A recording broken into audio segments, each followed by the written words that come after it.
आज हम आए अचलेश्वर धाम मंदिर, जो कि पंजाब राज्य में बटाला से 7 किलोमीटर की दूरी पर स्थित है। आइए हम आपको मंदिर के दर्शन करवाते हैं। इसके बाद इसके इतिहास के बारे में हम बात करेंगे।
मंदिर के हाल में ही माता वैष्णो देवी जी का स्वरूप विराजमान है। इसके साथ ही शिव परिवार, गणपति जी और लक्ष्मी नारायण जी का स्वरूप विराजमान है।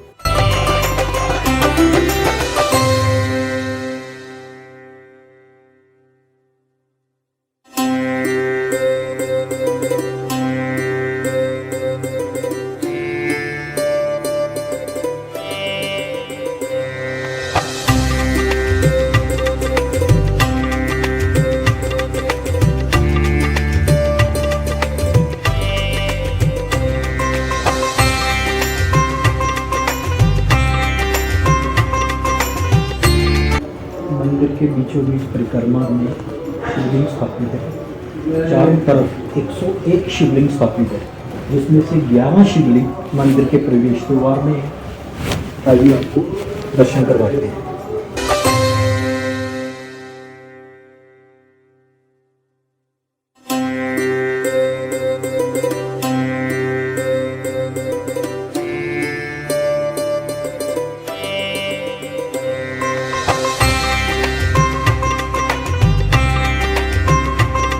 मंदिर के चारों तरफ 101 शिवलिंग है।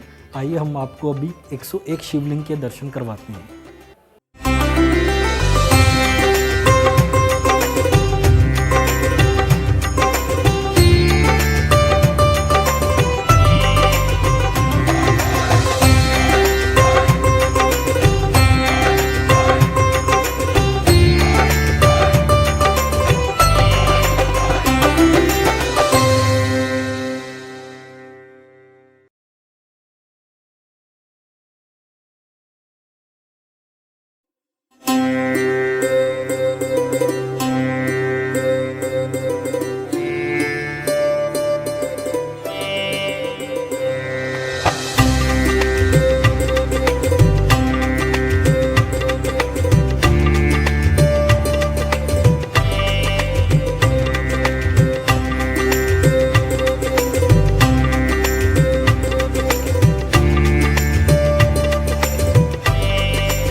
मंदिर के तो आपने दर्शन कर लिए, अब हम इसके बात करते हैं इसके इतिहास के बारे में।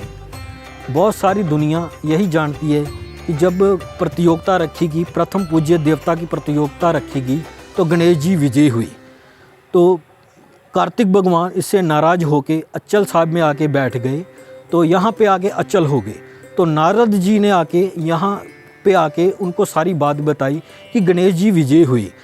तो भगवान कार्तिक ने कहा कि गणेश जी कैसे विजय हुई, उन्होंने तो सारी संसार की परिक्रमा की ही नहीं। नारद जी ने बताया कि उनके लिए तो माता पिता जो हैं वो सारा संसार ही हैं, तो उन्होंने अपने माता पिता की परिक्रमा की, तो इसलिए वो विजय हुई। तब कार्तिक भगवान जी रुठ गए और यहाँ आके अचल हो गए। सतयुग के समय तारकासुर राक्षस हुआ, जिसने भगवान शिव की घोर तपस्या की। भगवान शंकर उसकी तपस्या से प्रसन्न होकर कहने लगे, मांगो क्या वर चाहिए तुम्हें। तब तारकासुर ने उत्तर दिया, प्रभु मुझे अमर होने का वरदान दीजिए।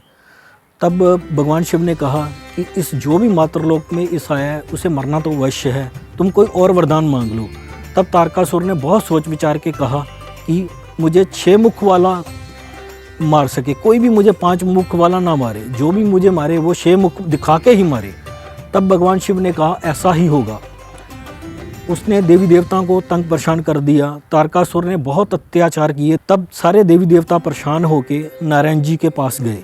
उन्होंने कहा भी प्रभु हमारी तारकासुर से रक्षा कीजिए, नहीं तो वो हमें मार डालेगा।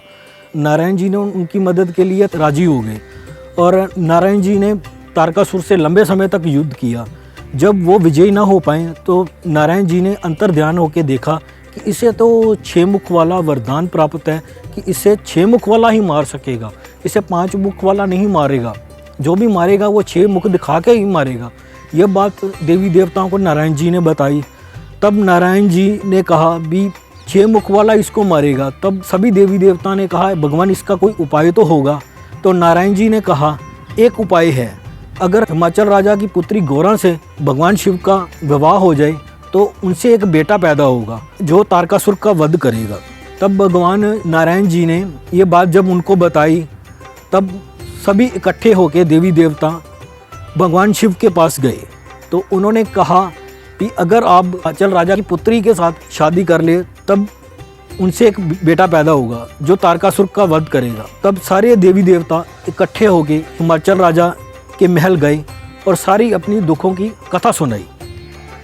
तब हिमाचल राजा उन्होंने तुरंत ही उनकी बात मान ली। हिमाचल राजा बड़े ही धर्मी थे। ये बात सुन के विवाह का दिन रखा गया। जब विवाह का समय नज़दीक आया तब भगवान शिव ने बाल स्वरूप में अकेले ही विवाह के लिए चल पड़े। गौरा जी वहाँ पे माला लेके खड़ी थी, सभी देवी देवता खड़े थे। तो जैसे ही देखा भगवान शिव ने कि गौरा जी माला लेके खड़ी है, तो गौरा जी से माला अपने गले में डलवा ली और उनके गले में माला डाल दी। सभी देवी देवता हैरान होके सोचने लगे कि ये कहीं तारकासुर तो नहीं। इंद्र देवता ने अपना वज्र उठाया मारने के लिए बालक को, तब उसकी बाजू ऊपर की ऊपर ही रह गई। तो इंद्र देवता की मदद के लिए सभी देवी देवता आए, उन्होंने शस्त्र उठाए और बालक के पीछे पीछे भागे। भागते भागते संध्या होगी। जैसे ही इंद्र देवता ने देखा कि बालक कहीं अलोप हो गया, तो उसकी नज़र एक शिला पे पड़ी। तो वो देख के हैरान हो गया कि भगवान शिव ने अपनी देह पत्थर की बना ली थी और वो क्षमा याचना करने लगा भी ये तो भगवान शिव थे खुद। सारे देवी देवता ने वहाँ पे पूजा अर्चना की, सरोवर खोदा गया और गंगा मैया को याद किया गया और गंगा मैया प्रकट हुई। सारे देवी देवता ने वहाँ पे स्नान किया और प्रातःकाल सुबह तक देवी देवता पूजा करते रहे। तब भगवान शिव ने प्रसन्न होकर उनको दर्शन दिए।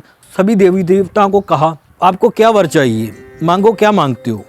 तब देवी देवता ने उत्तर दिया कि भगवान तारकासुर से हमारी रक्षा कीजिए, उसको 6 मुख वाला ही मार सकेगा, 5 मुख वाला नहीं मार सकेगा। आप गौरा जी से विवाह कर लीजिए, जो आपका पुत्र पैदा होगा वो तारकासुर का वध करेगा। तब भगवान शिव ने ये बात स्वीकार कर ली, ये बात मान ली देवी देवताओं की कि मैं आपकी मदद करूँगा। इस जगह का नाम अशिलेश्वर धाम होगा।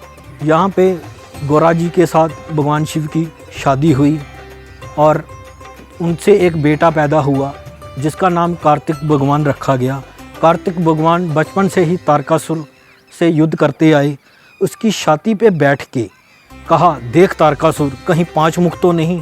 तब तारकासुर ने उत्तर दिया, भगवान ये 6 मुख है। तब भगवान कार्तिक जी ने तारकासुर का संहार किया।